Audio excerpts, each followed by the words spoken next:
Redland City Council, situated in the northern suburbs of Brisbane, are facing native title claims over roughly 3,500 council-owned and managed properties, including Wellington Point Reserve, the Cleveland Cemetery, and most of the local parks and playgrounds. The Albanese government and the previous coalition government have funded the Queensland South Native Title Service almost $71 million over a period of 5 years to make claims against the Redland Council and other extensive council areas throughout Queensland. What funding have the Albanese government provided for the respondents, councils and ratepayers to fight these outrageous claims? Thank you, Senator Hanson. Minister Gallagher.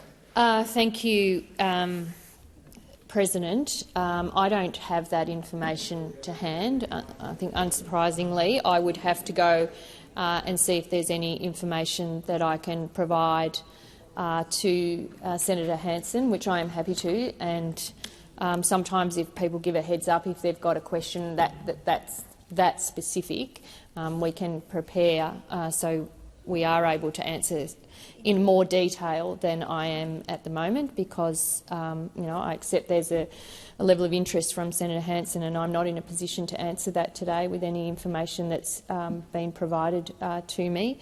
But I don't think it's unusual that, and the Commonwealth does provide a range of funding through the NIAA or through the Indigenous Advancement Strategy, and it may be through other arrangements that you refer to in relation to native title, whether it's through the Attorney-General's portfolio to support organisations pursuing native title claims. But as to the specifics, I would have to come back to Senator Hanson on that, and I'll see if there's anything I can provide. Thank you, Minister. Senator Hanson, first supplementary. Gallagher, I will help you out there.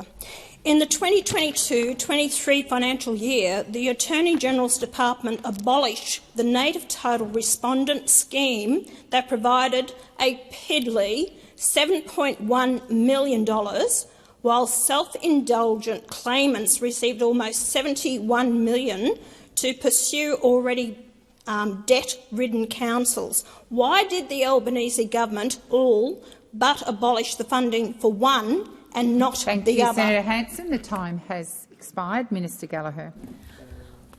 I'm happy to come back with some information on that. It doesn't actually fall under the portfolio of the Minister for Indigenous Affairs, who I'm representing. That is, as I alluded to in my first answer, a matter for the Attorney-General, for those laughing opposite. And so, I'm not in a position, as I'm not repping that portfolio in this place. I'm happy, and I think this was covered at estimates to some degree. Whether there's any further information I can provide the chamber, I will ask that the Attorney do it, perhaps through Minister Watt. Thank you, Minister. Senator Hanson, second supplementary. Well, you might be able to answer this one. 50% of Australia is already under native title, with a further 10% awaiting determination. Minister, at what point will these native title claims end? Thank you, Senator Hanson. Minister Gallagher. There's a court case that says it's legal. Yeah. Well, there are processes and laws in this country that presumably will be followed unless they are changed, and there is no intention on this side to do that. We are looking forward to putting a voice to Parliament so that there are opportunities to listen to First Nations Australians and to ensure that we're driving better outcomes across the country. This is something that I think all of us on this side of the chamber are pleased to campaign for, and we look forward to that positive campaign over the next 4 to 5 weeks, which is responding to First Nations people, is providing recognition in the Constitution, listening about matters that directly affect them, to drive better outcomes for First Nations people across this country. Well, Australians beware, be very aware of the Albanese Labor government who are coming after your land. In my question to the Minister today, representing the Aboriginal and Torres Strait Island Commission, I asked them why was the funding be given to a Queensland Aboriginal group to make a native title claim against the Redland City Council. And I said how much funding is given to them and how much funding is given to the other side, the Redland Shire Council. Well, absolutely nothing. They are funding the Queensland Native Title body to the tune of $71 million over the next 5 years, yet the funding has been withdrawn from any respondent to defend themselves against this. And we're talking about the Redland City Council of 3,500 council-owned or managed properties. That means the ratepayers are going to have to fund this. How deceitful are you? You actually are quite happy to see Australians' land being challenged and be taken up under the consideration there's already 50% of native title land owned in this country by native title and another 10% under determination. And yet a fund was even set up to actually buy back land as well. And you are funding them to actually make claims. And again today we hear of another council that's been attacked in Sydney. And this 4,000 square metres of land to the tune of, it's worth about $100 million, and you're funding this. This $71 million, I'm warning Australians, is only to do with Queensland. Go and have a look at what funding is for the rest of Australia, yet they're not giving any money. They pulled the funding for Australians to be able to stand up and fight these claims. So this Labor Party government that we have here has no concern about this country or you or your interests or that you were born here, that it is your land as well. And she couldn't even answer my question, when will these native title claims end? Couldn't even answer the question, didn't want to. Hanson, Tom Scott, thank you.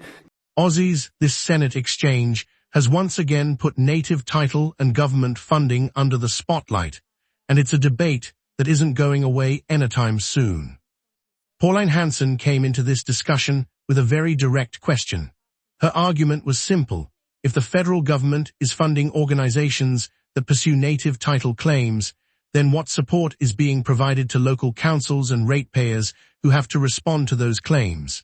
In particular, she pointed to Redland City Council and the large number of council-managed properties reportedly included in native title applications. What made this exchange interesting is that the minister didn't really challenge Hanson's figures during question time. Instead, Senator Gallagher said she didn't have the specific information available and would need to seek details from the relevant portfolio. Politically, that allowed Hanson to seize control of the narrative because viewers were left hearing a lot of allegations but very few detailed responses. Now it's important to remember that native title claims are not something invented by the current government. They exist under Australian law and have been part of the legal framework for decades. Claims go through established legal processes and ultimately require evidence and determination under the law. However, Hanson's broader political point is one that resonates with many ratepayers. If a council is facing a lengthy legal process, those legal costs can eventually fall back onto local communities. People naturally ask whether both sides of these disputes are being treated fairly when it comes to government support. Another major theme in Hanson's comments was certainty. She repeatedly asked when native title claims would end and argued that Australians deserve clarity about future claims. From her perspective, uncertainty creates anxiety for councils, land managers, and property owners. The government's position is quite different. Labor argues that recognising and listening to First Nations Australians leads to better outcomes and that existing legal processes should continue to operate. Supporters of that view say native title is about recognising legal rights rather than taking property away from ordinary Australians.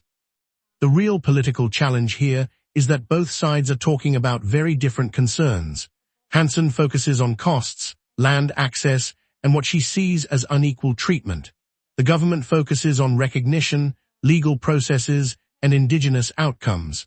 Because they are often answering different questions, these debates can leave voters feeling frustrated.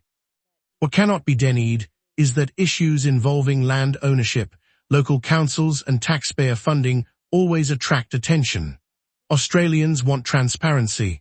They want clear answers about where money is being spent and what the long-term consequences will be. Whether you agree with Pauline Hanson or disagree with her completely, this exchange highlights a growing demand for greater accountability and more detailed explanations from government ministers. And as debates around native title continue, expect these questions about funding, fairness and public confidence to remain front and centre in Australian politics.